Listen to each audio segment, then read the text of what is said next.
Bonjour et bienvenue dans le studio. On se retrouve cette semaine devant un autre TO9 Plus que vous avez aperçu la semaine passée. C'est une machine que j'ai récupérée il y a pas très longtemps, il y a 2-3 mois, pour pas grand chose, parce qu'elle est défectueuse, elle ne fonctionne pas. Notamment le clavier, donc vous voyez que la barre espace est cassée, mais en plus le clavier n'est pas détecté, m'a-t-on dit, et elle a sûrement beaucoup plus de problèmes. Donc il va falloir regarder encore le lecteur de disquette, regarder s'il y a des X2, je ne sais plus si dans le TO9 Plus ils doivent être changés ou non. Mais on verra, parce qu'il y a une bonne restauration à faire quand même pour le rendre un petit peu plus joli, un petit peu plus de la couleur normale du TO9 Plus. Quoi, du moins je vais essayer. Et un bon nettoyage. Donc, eh bien, approchons-nous et remettons en marche ce TO9 Plus. Donc voici ce TO9 Plus de plus près. Donc là on voit plus clairement que la barre espace, bon il y a un petit clip de cassé. Sans doute que quelqu'un a essayé d'arracher les touches par en dessus. Et je pense pas que ce soit la raison pour laquelle le clavier marche pas. Mais avant de s'intéresser au clavier, comme je disais, on va déjà regarder l'intérieur de la machine. Donc on va l'ouvrir tout de suite pour la découvrir dedans.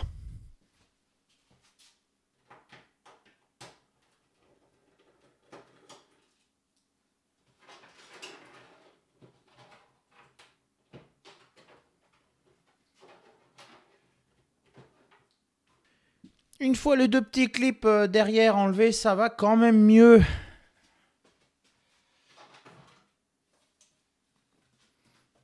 Voilà, parce que sur les côtés, il y a des petits tétons qui retiennent le capot. J'avais pas vu sur le TO9 et mon autre TO9 Plus, il devait être cassé.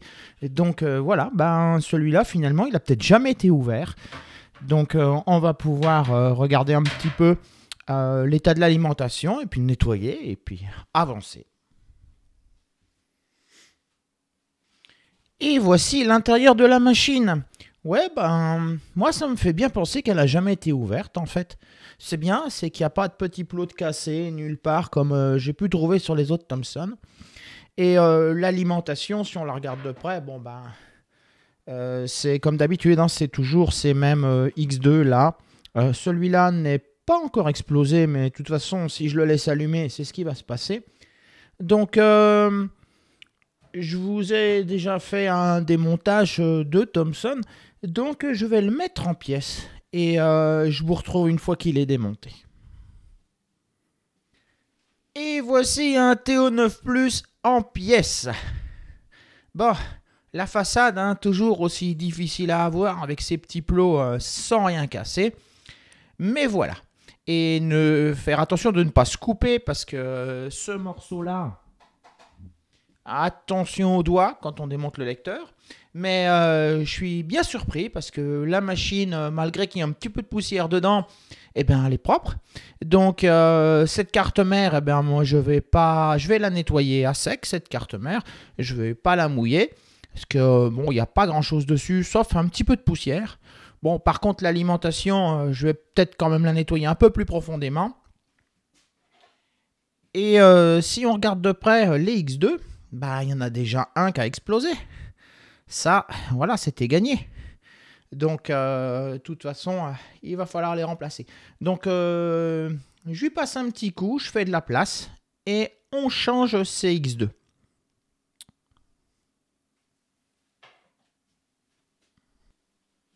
Donc, les X2, ils sont là et là. Donc, avec la pompe, eh ben, je vais les enlever. Donc ils sont là.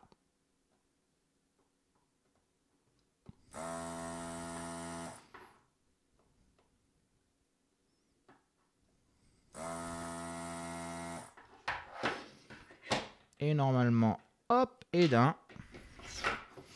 Et le deuxième est là.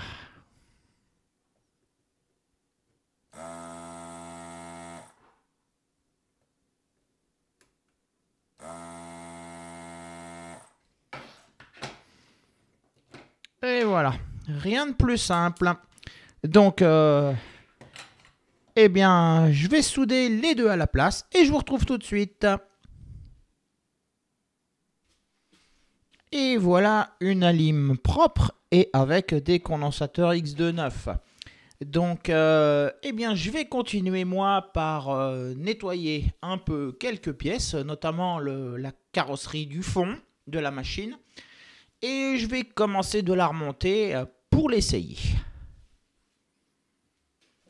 Et voilà un certain nombre de pièces propres. Donc, j'ai une carte mère propre, j'ai une boîte propre. J'en ai même profité pour enlever pas mal de traces qu'il y avait sur le couvercle. Donc, il est bien mieux maintenant, ainsi que sur la machine. Le support du lecteur de disquette est lui aussi propre. Donc, eh bien, je m'attaquais déjà au montage minimal, c'est-à-dire carte mère, alimentation, clavier.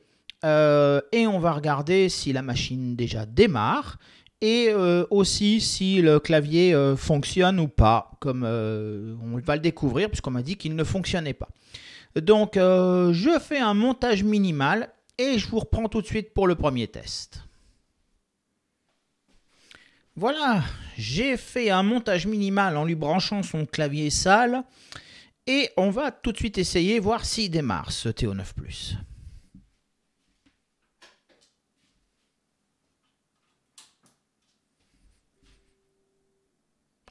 Un petit tout, et voilà, TO9+, 512 kg, donc là, tout va bien. Maintenant, on va essayer de lancer le basique.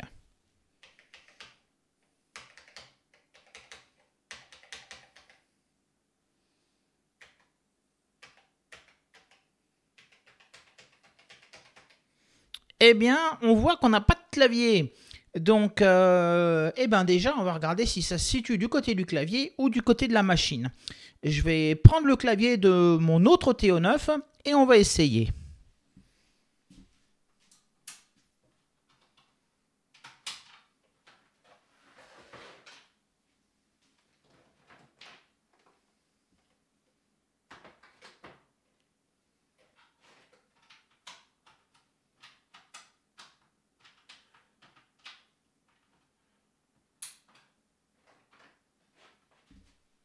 Alors, essayons.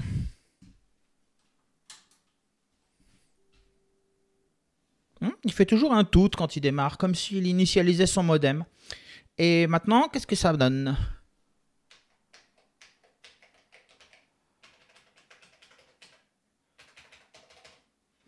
Donc, je sais que mon clavier de TO9+, de l'autre TO9+, que j'avais tout restauré, est fonctionnel. Donc, le problème ne vient pas du clavier, il vient de la machine. Donc, on va regarder ça de près. Je débranche et je vous reprends juste tout de suite. Donc, la première chose que je voudrais regarder, c'est la prise. Et je vous ai fait un gros plan sur la prise. Et moi, ce qui me surprend déjà, je ne sais pas si on le voit sur la vidéo, c'est qu'il y a les 3 pins extérieurs qui sont bien levés et les 2 pins intérieurs qui sont très baissés. Et je me demande si ça fait vraiment contact sur la RJ11 qui est branchée dans ce port-là. Donc, je pense que ce que je vais faire, c'est que je vais démonter le clavier pour extraire juste le fil du clavier, le brancher, retourner la carte mère et ça permettra de tester si on a bien toutes les continuités. Donc, je démonte le fil du clavier, je sors la carte mère et on voit ça ensemble. Donc, on a le PCB du clavier avec la nappe qui arrive, le câble qui arrive sur ces 5 pins-là. Et branché à l'autre côté, c'est ce set de 5 pins-là. Donc, je ne sais pas à quoi est raccordé où, mais bon, mon multimètre devrait biper. Donc, normalement, si je trouve les 5 contacts, c'est que ça ne vient pas du câble, ni de la prise. Donc, on va tester ça.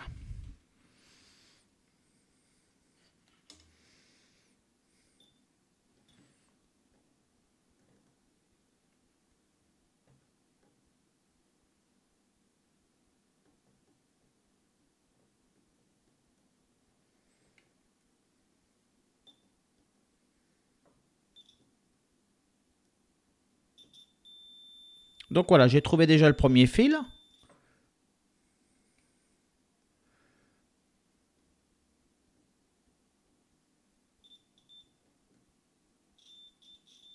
J'ai trouvé le second.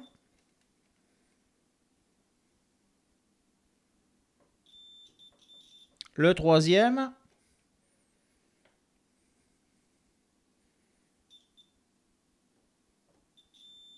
Le quatrième.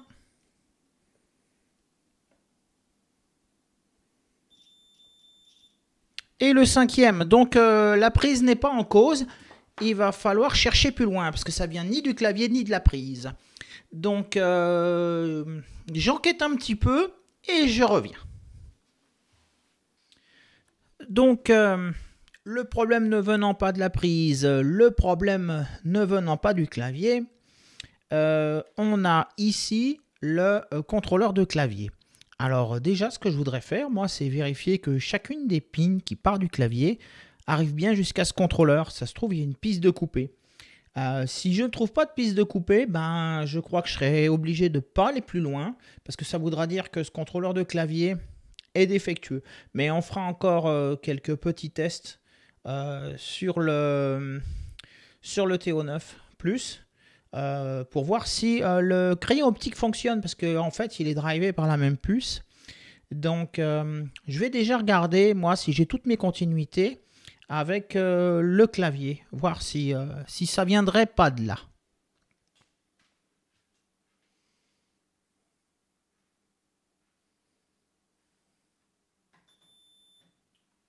Et d'une.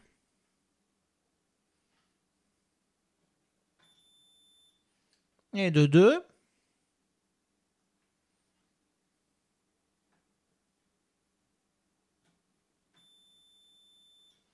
Celle-là est branchée aussi.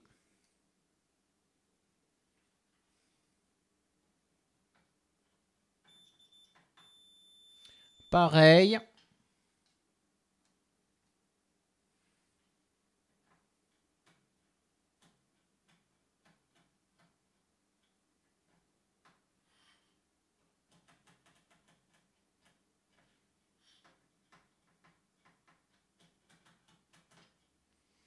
Eh bien, j'ai une pin pas branchée, donc déjà, ça pourrait expliquer. Bon, je vais continuer.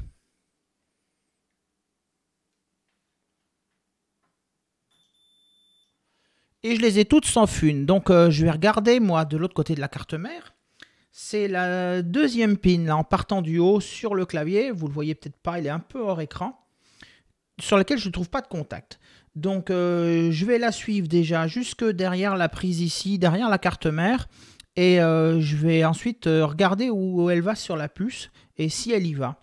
Et bon, en espérant que ce soit juste ça. Donc je continue et je vous retrouve. Donc voilà, j'ai redémarré le TO9 et bon, bah, pour cette puce, j'ai vérifié sur le schéma. Le fil qui n'arrive pas à cette puce, c'est tout à fait normal. Je vous montre le morceau du schéma et j'ai peint en rouge. J'ai fait une grosse marque rouge pour vous montrer la connexion qui n'est pas branchée sur cette puce-là, mais qui va plus loin. Donc, cette puce, c'est une ACIA. ACIA qui veut dire Asynchronous Communication Interface Adapteur. Donc, c'est une puce qui n'est pas utilisée que dans les Thomson pour faire des puces clavier, mais aussi dans des périphériques RS232 ou dans des périphériques MIDI, parce que c'est une interface de communication. Donc voilà, c'est ACIA 6850 Motorola. Il est difficile à trouver, hein, pour ainsi dire compliqué à trouver. Mais par contre, il semble y avoir un équivalent, donc je regarderai. Mais en attendant, j'ai regardé aussi le branchement du crayon optique. Il n'est pas du tout sur cette puce, donc il devrait marcher.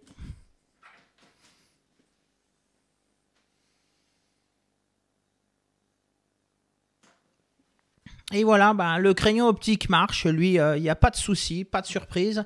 Donc, il n'est pas sur cette interface. Et moi, vu ce que j'ai tout testé, je peux aussi vous montrer sur le clavier, en essayant de ne pas massacrer la nappe, le voyant de Caps Lock s'allume. Donc, ça veut dire que le clavier est bien alimenté, hein. De toute façon, j'ai vérifié les pins. Le 5 volts arrive bien au clavier. Donc, moi, ce qui me reste à faire, c'est à acheter une puce une interface de communication comme celle qui est dans la machine. Donc c'est une puce à 24 pins pour remplacer celle-ci qui est défectueuse. Donc ce sera malheureusement pas pour aujourd'hui, j'ai vraiment pas ça en stock. Ce que je vais faire, je suis pratiquement sûr que ce clavier fonctionne, hein. Il est sale et il y a une touche de cassé. Donc je vais continuer la restauration de ces TO9 Plus et je pense qu'on verra pour une prochaine fois pour faire fonctionner le clavier sur cette machine. Donc je vais démonter le clavier et je vous retrouve après. Ça vaut toujours le coup d'ouvrir un clavier. Apparemment, il avait déjà été démonté néanmoins. Peut-être pas jusque là parce que vu l'état de poussière qu'il y a sur le film là et dans le clavier là-bas, il n'a pas été démonté jusque là. Par contre, il a été démonté avant parce que j'ai trouvé sur les plots qui permettent de fixer le clavier sur la partie supérieure, sur les 6 plots, il y en a 3 qui étaient arrachés, hein. Donc les vis sont venues avec les plots et j'ai été obligé de les enlever avec une pince. À faire attention sur les claviers de TO9, TO9 Plus, et je sais plus sur les autres, mais il y a la petite LED là qui est posée sur le film. Donc celle-là, on a vite fait de la perdre. Voilà. Et on a vu tout à l'heure qu'elle fonctionnait, donc je vais tâcher de ne pas la perdre. Donc je vais continuer sur ce clavier. Et je vais revenir avec le clavier propre. Et voici un clavier propre. Pour la partie du bas, absolument rien à dire, hein, rien de cassé. Elle est bien revenue, sans aucun souci. Le clavier lui-même, eh bien, j'ai refixé la barre espace. Donc elle marche pas formidable, mais elle doit fonctionner.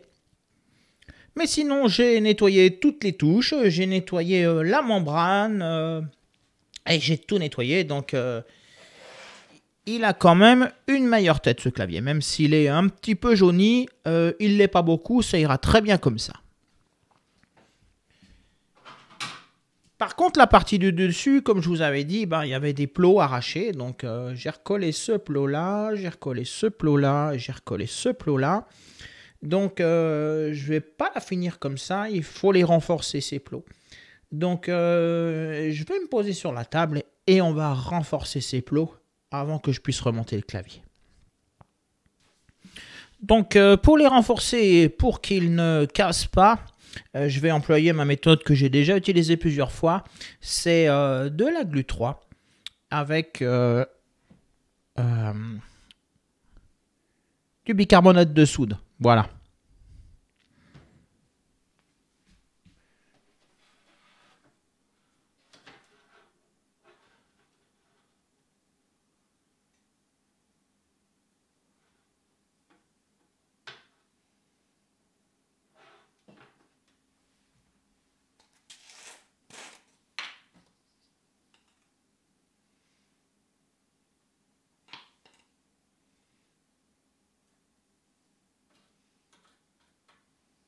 Ouais, il y en a bien assez.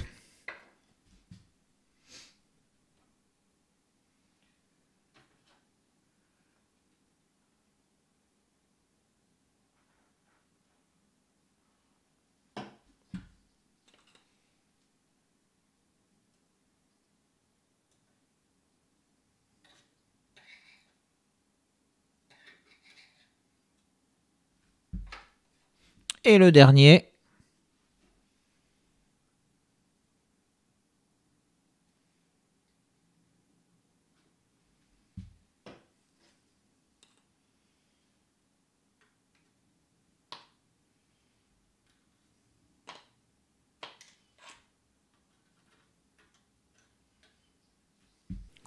Donc, je vais passer un petit coup de brosse pour enlever l'excédent. C'est déjà solidifié.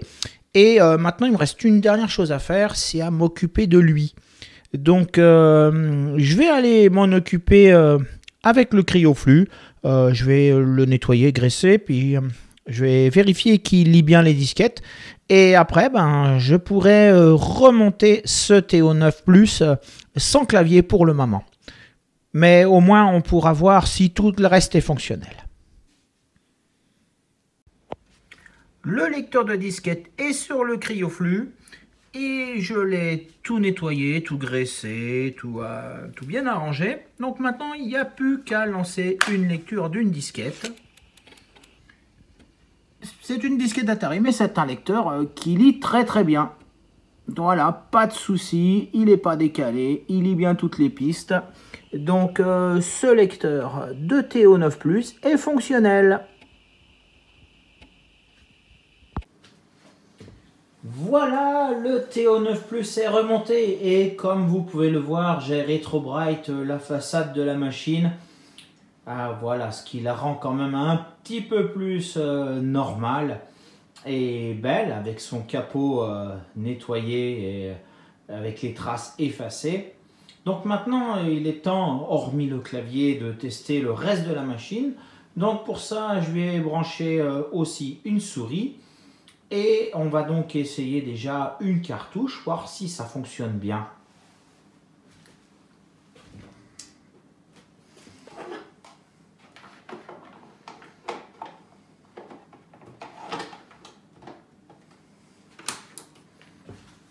Donc bien sûr, il faut mettre la cartouche machine éteinte et elle apparaît bien dans la liste.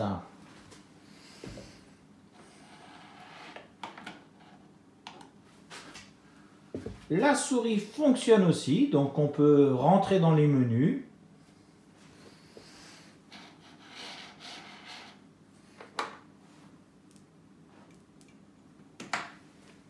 Eh bien non, on ne peut pas parce que là, il n'y a plus de support de la souris ou du crayon optique qui sont la même chose pour le Thomson. Donc on ne peut pas aller plus loin ici sans clavier. Donc on va quand même essayer de voir si on peut charger quelque chose sur le lecteur de disquette.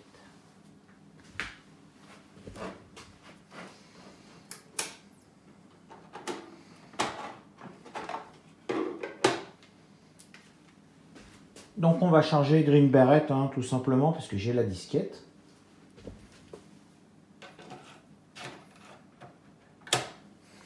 Et d'ailleurs je vais remplacer la souris par un joystick, ce sera peut-être plus pratique.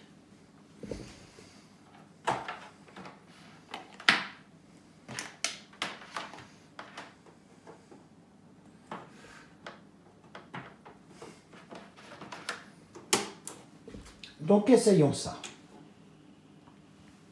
Bon, bien sûr, il faut que je prenne le crayon optique.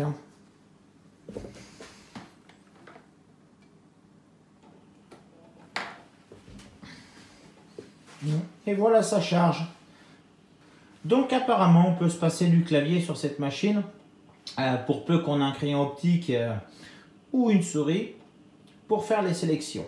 Mais bon, je pense qu'on se retrouvera sur cette machine pour la mettre finalement en fonctionnement en changeant cette puce de clavier défectueuse.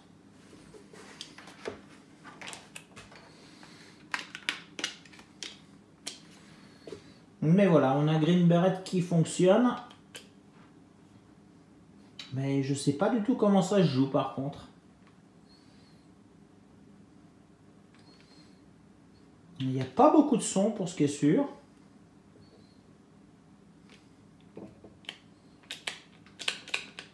Ça ne tire pas. Il faudrait vraiment que je regarde comment fonctionnent ces jeux-là. Mais voilà, donc on a un TO9 qui est... Un TO9 Plus, pardon, qui est presque fonctionnel et qui a retrouvé une esthétique un peu meilleure. Donc sur cette image donc, de Green Beret, je vais vous laisser pour cette semaine.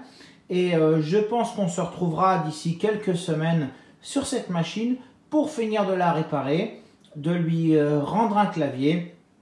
Et à ce moment-là, on pourra peut-être essayer aussi d'autres périphériques actuels sur cette machine. Donc, c'était tout pour cette semaine avec ce TO9 Plus restauré, mais bon, pas fonctionnel pour le coup. Et moi, je vous dis à bientôt et portez-vous bien.